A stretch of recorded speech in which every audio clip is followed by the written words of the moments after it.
नमस्कार, शाम के 7 बजे हैं। खबर दमदार के साथ मैं हूं अनुपम।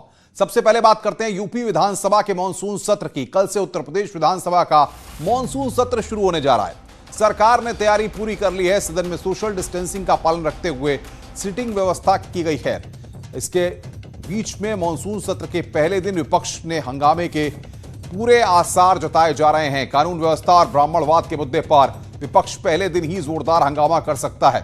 विधानसभा अध्यक्ष हृदय नारायण दीक्षित ने बताया कि यह सत्र 3 दिन का होगा।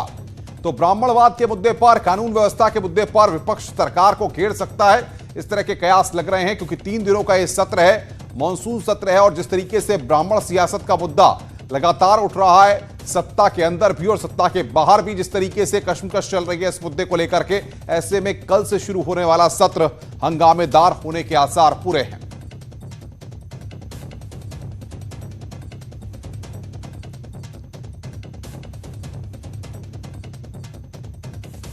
तो कल से यूपी विधानसभा का मॉनसून सत्र शुरू हो रहा है। 3 दिनों का यह सत्र है। सबसे पहली बात यह है कि उत्तर प्रदेश में जिस तरीके से ताबड़तोड़ घटनाएं हुई हैं, उनको लेकर के विपक्ष कहीं ना कहीं सरकार पर हमलावर होगा।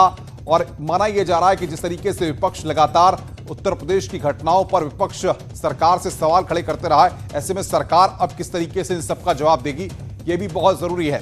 रंजना बातचीत करने के लिए हमारे साथ फोन लाइन पर। रंजना, कल से सत्र की शुरुआत हो रही है, कौन कौन से मुद्दे छाए रह सकते हैं और सरकार और विपक्ष की कैसी तैयारी है? देखिए, सरकार एक तरफ अपना जो तैयारी की हुई है वो विपक्ष से निपटने की तैयारी है। और जो विधेयक है सरकार के, जो कोरोना काल में जो विधेयक सब को जो मंजूरी दी गई है, उसको पास कराना सरकार की प्राथमिकता है। तो लगभग तकरीबन 16 विधेयक हैं अनुपम, ऐसे जो कोरोना काल में अध्यादेश के तौर पे लागू किए गए थे और उसको सरकार की प्राथमिकता है उसको पास कराना। जिसमें विधायक नीति जो स्थगित की गई थी वो हो गया, मंत्री और विधायकों के वेतन में कटौती की गई थी। इस सब तरह के महत्वपूर्ण जो है विधेयक जो थे, जो निजी संपत्ति क्षति वसूली कानून जो बना है उसको पास कराना। तो इस तरह के जो 16 महत्वपूर्ण विधेयक हैं उसको पास कराना सरकार की प्राथमिकता है। वहीं विपक्ष की प्राथमिकता है कि किस तरह से सरकार को घेरा जाए। कानून व्यवस्था के मुद्दे पर, किसानों के मुद्दे पर विपक्ष ने अपनी तैयारी की है, समाजवादी पार्टी हो या कांग्रेस हो। बिल्कुल रंजना, बहुत बहुत शुक्रिया। आप नजर बना के रखिए, आगे भी हम आपसे अपडेट लेते रहेंगे। तो उत्तर प्रदेश में कल से सत्र की शुरुआत हो रही है और विपक्ष ने सरकार को घेरने की रणनीति बना ली है। कानून व्यवस्था के मसले के साथ साथ ब्राह्मणवाद का जो मुद्दा है, ब्राह्मण सियासत का जो मुद्दा है, उस पर भी यहां पर सियासत में श्लोक वर्सेस शायरी, यह हम आपको ग्राफिक्स की मदद से बता रहे हैं किस तरीके से एक तरफ उत्तर प्रदेश के मुख्यमंत्री कह रहे हैं कि उत्तर प्रदेश में अराजकता स्वीकार नहीं है, वहीं अखिलेश यादव शायराना वार करते दिख रहे हैं। उत्तर प्रदेश में यूपी पुलिस की एनकाउंटर पॉलिसी का अब असर दिखने लगा है। नए आंकड़ों के मुताबिक क्राइम के ग्राफ में गिरावट आई है। अपराधियों के खिलाफ यूपी पुलिस की सख्त रणनीति का असर दिखने लगा है। पिछले सालों के मुकाबले 2020 के शुरुआती 7 महीनों के क्राइम ग्राफ में काफी गिरावट दर्ज की गई है। आंकड़ों के मुताबिक 2020 के पहले 7 महीनों में डकैती के सिर्फ 38 केस दर्ज किए गए, जबकि 2019 में 68 और 2016 में ऐसे 149 केस दर्ज हुए थे। वहीं 2020 में हत्या के 2032 मामले सामने आए, जबकि 2019 में 2204 और 2016 में राज्य में 2762 हत्याएं हुई थी। इसी तरह लूट के 792 मामले दर्ज किए गए, जबकि 2019 में लूट के 1379 और 2016 में 2282 केस दर्ज हुए थे। महिलाओं के खिलाफ रेप जैसी वारदात में बेहद कमी रिकॉर्ड की गई है। 2020 में अब तक रेप के 1216 केस दर्ज किए गए, जबकि 2019 में 1692 और 2016 में 1982 रेप के मामले सामने आए थे। मुख्यमंत्री योगी आदित्यनाथ ने अपराध और अपराधियों के खिलाफ जीरो टॉलरेंस की नीति के तहत पुलिस को कार्रवाई करने के निर्देश दिए थे। महिलाओं के खिलाफ अपराधों पर भी अंकुश के कड़े निर्देश दिए हैं। इधर कानून व्यवस्था को लेकर मुख्यमंत्री योगी आदित्यनाथ ने आज 2 ट्वीट किए और इन्हीं 2 ट्वीट पर अखिलेश यादव ने भी तंज कसा। उत्तर प्रदेश में दंगाइयों से सार्वजनिक और निजी संपत्ति के नुकसान की भरपाई के लिए गठित ट्रिब्यूनल को लेकर एक बार फिर से सियासत गर्मा गई है। सीएम योगी ने बुधवार को 2 ट्वीट किए, जिसमें उन्होंने लिखा कि यूपी में अराजकता स्वीकार नहीं है। सार्वजनिक अथवा निजी संपत्ति को क्षति पहुंचाने वाले दंगाइयों और उपद्रवियों से वसूली सुनिश्चित की जाएगी। नया उत्तर प्रदेश है, उपद्रवियों से सख्ती से पेश आएगा। तो वहीं अखिलेश यादव ने ट्रिब्यूनल को लेकर शायराना अंदाज में ट्वीट किया। उन्होंने लिखा कि एक बार तो रख कर तौलना पहले सच की तराजू पर, कहीं तेरा सजा देना किसी को तेरा गुनाह न कहलाए। 20 अगस्त से यूपी विधानसभा का मानसून सत्र शुरू होने जा रहा है, यानी सदन में ट्रिब्यूनल को लेकर संग्राम देखा जा सकता है। ट्रिपल तलाक के खात्मे को 1 साल पूरे हो गए हैं और इसका असर भी उत्तर प्रदेश में बड़े पैमाने पर दिखाई दिया है। उत्तर प्रदेश सरकार ने मुस्लिम महिलाओं के खिलाफ अत्याचार रोकने में मिसाल कायम की है। उत्तर प्रदेश की योगी सरकार ने मुस्लिम महिलाओं के खिलाफ अत्याचार को रोकने में भी मिसाल कायम की है। ट्रिपल तलाक के खिलाफ कानून बनाने के बाद पहले 1 साल यानी 365 दिन में यूपी पुलिस ट्रिपल तलाक देने वाले 265 आरोपियों को गिरफ्तार कर चुकी है। जब से माननीय मोदी जी की सरकार ने ट्रिपल तलाक के ऊपर कानून बना दिया है और ये जो कुप्रथा थी इसको खत्म कर दिया है, इससे बहुत तेजी के साथ में गिरावट आई है। बहुत इसके जो परिणाम आए हैं वो बहुत अच्छे आए हैं।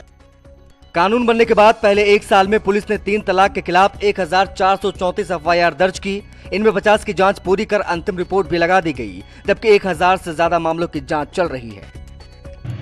लेकिन जिन लोगों का मकसद इससे सियासी फायदा हासिल करना था, उन्होंने एक पूरा प्रोपेगेंडा चलाकर मुस्लिम कम्युनिटी को बदनाम करने की कोशिश की और वो कहीं ना कहीं अपने सियासी फायदे को हासिल करने में कामयाब भी रहे। कानून बनने के बाद यूपी में ट्रिपल तलाक के सबसे ज्यादा 183 मामले आगरा, मेरठ से 162, कानपुर से 133 और बरेली से 106 केस सामने आए। और अब बात कर रहे हैं आगरा हाईजैक मामले की, जिसमें बड़ा अपडेट यहां पर सामने आया। हाईजैक में शामिल गाड़ी का पता चल गया है। आरोपी प्रदीप गुप्ता के पार्टनर के चाचा की थी गाड़ी। एक्सयूवी गाड़ी में बैठकर ये 5 आरोपी आए थे। प्रदीप यादव कोरोना पॉजिटिव निकला है। बस हाईजैक का आरोपी है प्रदीप गुप्ता। मलपुरा इलाके में हाईवे पर बस को हाईजैक किया गया था। आरोपी प्रदीप गुप्ता की तलाश अभी भी जारी है। ये 2 तस्वीरें हम आपको दिखा रहे हैं। जो एक्सयूवी गाड़ी पकड़ी गई है उसकी तस्वीरें हम आपको दिखा रहे हैं और दूसरा प्रदीप गुप्ता की तस्वीर। अब इसी के बिना पर प्रदीप गुप्ता की गिरफ्तारी के लिए लगातार पुलिस की टीमें लगी हुई हैं। तो बस हाईजैक का आरोपी है प्रदीप गुप्ता। ये एक्सयूवी गाड़ी की तस्वीर हम आपकी स्क्रीन पर लगातार दिखा रहे हैं। इस गाड़ी को पुलिस ने पकड़ लिया है। मलपुरा इलाके में हाईवे पर जिस तरीके से बस को हाईजैक किया गया था, दिन भर तमाम थ्योरीज आती रही इस पूरे मामले में और अंत में जाकर के पुलिस ने पहले बस को पकड़ा और उसके बाद इस गाड़ी को भी बरामद कर लिया। उत्तर प्रदेश में इन दिनों ब्राह्मणों को लेकर सियासत चरमराई हुई है। इस बीच ज्ञानपुर के दबंग विधायक विजय मिश्रा के गिरफ्तार होते ही उनके सताए हुए लोगों ने उनके खिलाफ आवाज उठाना शुरू कर दिया है। लेकिन हैरानी इस बात को लेकर है कि दबंग विधायकों में सताए हुए लोगों में आम लोग नहीं बल्कि उनके क्षेत्र के विधायक, पूर्व सांसद और पूर्व मंत्री हैं। किसी के भाई की हत्या करवाई गई तो किसी को जान से मारने की धमकी दी गई। भदोई के वर्तमान विधायक रविंद्रनाथ तिवारी को 6 महीने पहले विजय मिश्रा जिलाधिकारी के सामने जान से मारने की धमकी देते हुए उपचुनाव करवाने की भी धमकी दी। रविंद्रनाथ तिवारी ने इस मामले में मुख्यमंत्री योगी आदित्यनाथ से मिलने का समय मांगा है। तो उत्तर प्रदेश में ब्राह्मणों की सियासत काफी तेज हो गई है। रविंद्रनाथ तिवारी मुख्यमंत्री से मिलने के लिए लखनऊ पहुंचे हैं। सीएम से मिलने के लिए विधायक रविंद्रनाथ तिवारी पहुंचे हैं। विजय मिश्रा को लेकर जिस तरीके से बातचीत हुई, अब ऐसे में पूर्व मंत्री, सांसद लखनऊ पहुंचे हैं इस पूरे मसले को लेकर के। हाल ही में विधायक विजय मिश्रा की गिरफ्तारी हुई है। आरोप है कि विजय मिश्रा ने 14 हत्याएं करवाई। आपको बताएं कि उत्तर प्रदेश में लगातार ब्राह्मणों को अपने पाले में लाने के लिए कवायदे कोशिशें हो रही हैं। 14% जो उत्तर प्रदेश में ब्राह्मण हैं, 2022 के सियासी दंगल को लेकर के हर दल ये चाहता है कि किसी भी तरह से ब्राह्मणों को अपने पाले में लाया जाए ताकि अपने जनाधार को और अपने वोट बैंक को मजबूत किया जाए। आम से लेकर खास तक सभी को विजय मिश्रा ने सताया। ये बात यहां पर रविंद्रनाथ तिवारी कह रहे हैं। हाल ही में विधायक विजय मिश्रा की गिरफ्तारी हुई है। अब यहां उनके सताए लोग धीरे धीरे सामने आ रहे हैं और अब मुख्यमंत्री से मुलाकात करके सारी बातों को रखना चाहते हैं। वक्त मांगा गया है मिलने के लिए। विजय मिश्रा के सताए लोग अब सामने आ रहे हैं। विधायक और सांसद यहां पर लखनऊ पहुंचे। रविंद्रनाथ तिवारी मुख्यमंत्री से मुलाकात करने के लिए लखनऊ पहुंचे हुए हैं। मैं ज्ञानपुर से विधायक रहा, भदोही से सांसद रहा, लेकिन 2002 में यही विजय मिश्रा हमारे सगे छोटे भाई की हत्या किया। ऑन द स्पॉट उनकी मृत्यु हुई।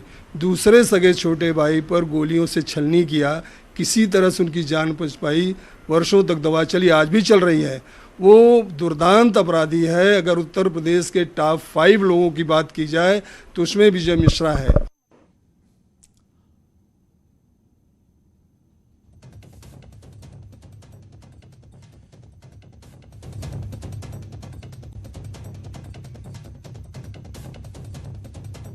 से लेकर खास तक सभी को विजय मिश्रा ने सताया। अब यहां पर उत्तर प्रदेश में ब्राह्मणों को लेकर के जिस तरीके से सियासी दांव आजमाए जा रहे हैं, उसको लेकर यहां पर पूरा मामला हो रहा है। कानपुर से खबर है, कल्याणपुर थाना क्षेत्र के एक व्यापारी को धमकी भरा फोन आया है। अनजान शख्स ने फोन करके 2 लाख रुपए की फिरौती मांगी है। फिरौती न देने पर घर से उठा लेने की धमकी दी गई है। व्यापारी ने भी फोन करने वाले को जवाब दिया है। आपको बता दें कि गाली बहुत दी गई है। हेलो। अबे तुम टोपा पहुंचा दे हैं? अभी समझ रहे हो? क्या चाहते हो ये बताओ। अच्छा में क्या चाहते हो तुम? चाहते हैं फला जगह पे 1 लाख रुपया है। हाँ। कितना रुपया? मैं उठा लूंगा। कितना रुपया लेके आए? क्या? कितना रुपया लेके आए? 2 लाख रुपए के आना। कितना रुपया? 2 लाख रुपए। 2 लाख? तुम्हारे बाप दे गए थे? तुम्हें अम्मा कर गई थी हमारे? नहीं तो तुम्हें उठा लेंगे जहाँ तुम। तुम उठा बताया चलो तुमको, रंगोली के स्टॉप चले आओ, उठा लो आके हमको। अकेले हैं अभी हम, बाद में और दिक्कत है तुमको उठाने में। हम बता। उत्तर प्रदेश में कई नदियों में बढ़ते जलस्तर से बाढ़ के हालात पैदा हो गए। सरयू और घाघरा के बड़े जलस्तर ने कई गांवों को प्रभावित किया है। तराई क्षेत्रों में नदियों का पानी खतरे के निशान के ऊपर बह रहा है। कहीं बारिश से भी हालात खराब हो गए हैं और कई इलाकों में पानी भर गया है। हम आपको 6 जगहों की तस्वीरें दिखा रहे हैं। हरदोई, वाराणसी, प्रयागराज, सिद्धार्थनगर, गोंडा और बागपत की ये तस्वीरें हैं, जहां पर पानी से कई इलाके जलमग्न हैं।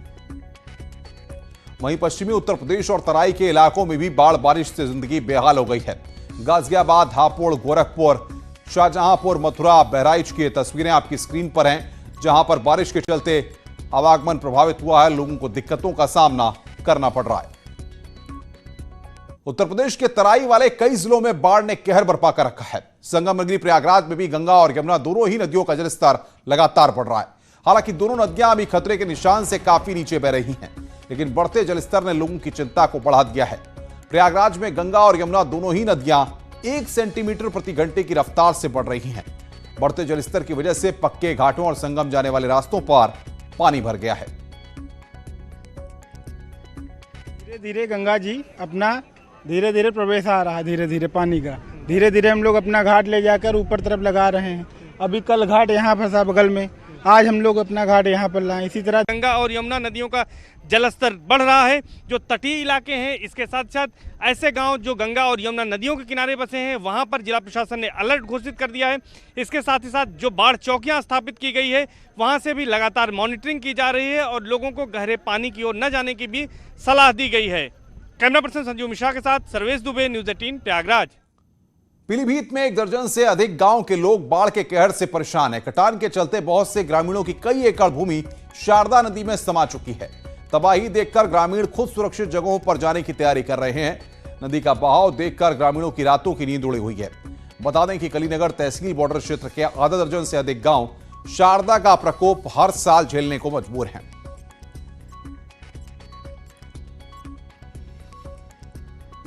खबर दमदार में यहां रुकेंगे एक ब्रेक के लिए, लेकिन उससे पहले देखते हैं देश के लिए 2 minute.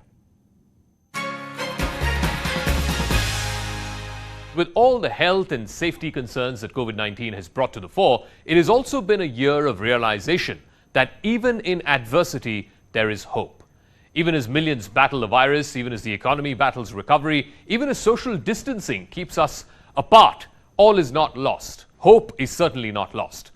So how can we help out? How can we contribute towards the health of the underprivileged? How can we address the concerns of hygiene? How can we make efforts to ensure that our farmers reap the dividends in our path to recovery? These are some of the questions we want to address together with every citizen of India on Maggie, Desh ke liye 2 minute, ek choti si koshish. It's an initiative by Nestle in association with Network 18. नमस्ते दादी, कैसी हो? हाँ ठीक ही हूँ। आज तो एकदम फ्रेश सब्जी मिली है। और घर में सब ठीक? आप जैसे लोग हैं ना मदद करने के लिए। कुछ और चाहिए तो बताना। चलिए। सुनो, पैसे कितने हुए? अरे दादी, हम तो आपके बच्चे हैं। अच्छा, चलता हूँ दादी। जब किसी और की जिंदगी को छू जाएंगी, तेरी अच्छाइयाँ दूर तक जाएंगी। अरे हम भी तो आपके बच्चे हैं ना। तेरी अच्छाइयाँ दूर तक। जब आप 2 मिनट ठहर कर किसी के लिए कुछ करते हैं तो देश की उम्मीदों में नए रंग भरते हैं। आइए आप भी अपनी तरह से दीजिए 2 मिनट देश के लिए। I think we have taken the view of what a banyan tree does to the ground below, that we try and protect as much of the ecosystem as we can. It is as the theme for Desh ke liye 2 minute from Maggie is, it is a choti si koshish, but I think this choti si koshish is important zaka at this time by every single corporate entity, however big or small. It is this choti koshish that adds up to a big difference.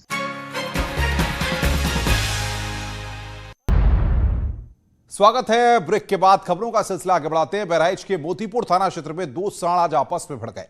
वे सड़क के बीचों बीच सांडों का एक युद्ध देखने को मिला। तस्वीरें मिहीपुरवा बाजार की हैं। सांडों की लड़ाई के दौरान सड़क पर अफरा तफरी का माहौल बन गया।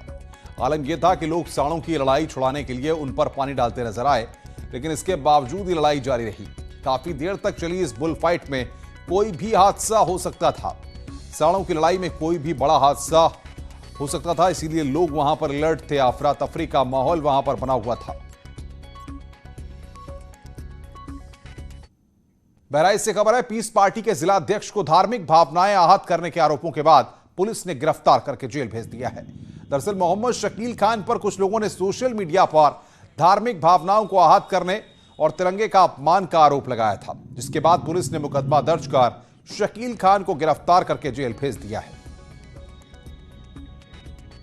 व्यक्ति जिसका नाम मोहम्मद शकील खान और जिला अध्यक्ष पीस पार्टी का, उसके माध्यम से अति अमर्यादित अभद्र टिप्पणी हुई देवी देवताओं पर, और उससे बड़ी बात, इसने राष्ट्रीय ध्वज को जलाते हुए 15 अगस्त को काला दिवस के रूप में मनाने का प्रयास, इस विषय पर इसके खिलाफ कार्रवाई को लेकर के दिनांक 18/8/2020 को सोशल मीडिया पर मोहम्मद शकील खान द्वारा फेसबुक के माध्यम से हिंदू देवी देवताओं पर आपत्तिजनक टिप्पणी संबंधी पोस्ट किए गए थे। प्रकरण संज्ञान आने पर उक्त शकील खान के विरुद्ध PS कोतवाली नगर में मुकदमा अपराध संख्या 268/20 धारा 153 295 व IT एक्ट की धारा 67 का उपयोग पंजीकृत करते हुए आरोपी शकील खान को गिरफ्तार कर जेल रवाना। खबरों का सिलसिला लगातार जारी है। फिलहाल इस बुलेटिन में इतना ही। नमस्कार।